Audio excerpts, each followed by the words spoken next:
It's been 10 years since the 9/11 Commission issued its report on the horrific attacks of September the 11th. Now, a decade later, they've reconvened to look at the changes of the past 10 years and assess the new emerging threats.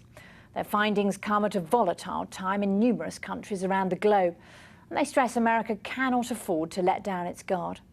Earlier, I spoke with Commission co-chairs, former Governor Tom Kean and former Congressman Lee Hamilton.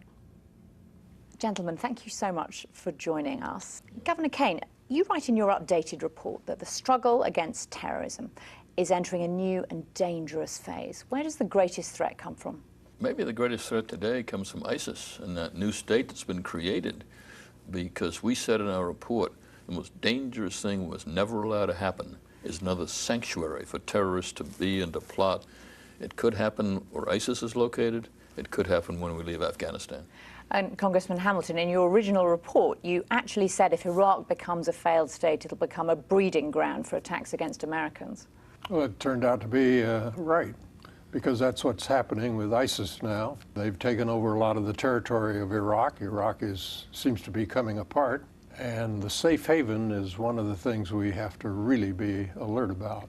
But there are a lot of other problems. Al-Qaeda in the Arabian Peninsula, they have a very sophisticated bomb-making capability, getting better all the time.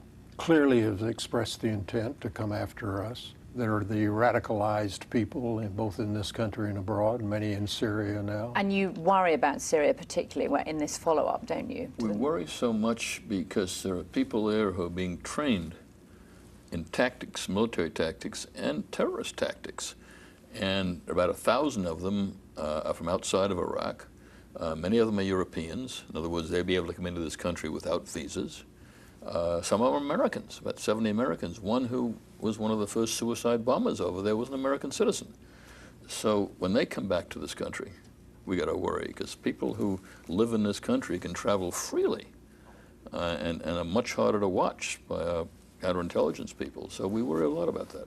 In the 9/11 Commission report, Congressman Hamilton, you said that the greatest failure was one of imagination, that no one imagined that hijackers would fly planes into the Twin Towers in New York.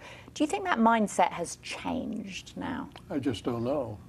I think the mindset that concerns us the most at this point is complacency. We've not had a 9/11 type attack for a long time. We've had, the record is a good one, not a perfect one, the Boston Marathon and Fort Hood. Now, the lack of imagination in the original report referred to the fact that nobody expected them to come across the oceans and hit us. But you have to be imaginative when you're dealing with Homeland Security, because there's so many ways to get at you in a free country. And in fact, you quote one official that you talked to for this follow-up report as saying we're at September the 10th in terms of cyber preparedness. What do you mean exactly? Well, before 9/11, we were not ready for the attack. We just weren't ready.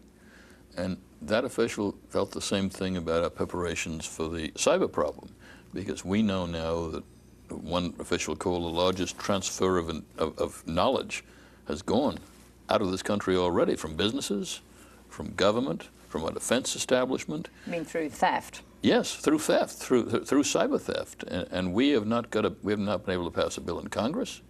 We've got some confusion of who has the responsibility. The NSA has the knowledge, but I think other departments have more of the responsibility, and so we just haven't gotten our act together yet, and that's what we meant. And speaking of that, of all the omissions from your report, and most of your original recommendations were followed up on, but which omission worries you the most? Is it the one concerning Congress getting its act together, Congressman Hamilton? The lack of oversight in the Congress has deeply disturbed us, because we think if you had a robust, rational approach to oversight from the Congress, you would diminish sharply the risks.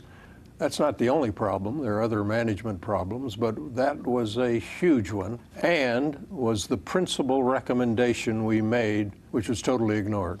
Well, let's hope someone listens to you. Governor Tom Kean, Congressman Lee Hamilton, thank you very much for joining us. Thank you. Thank you.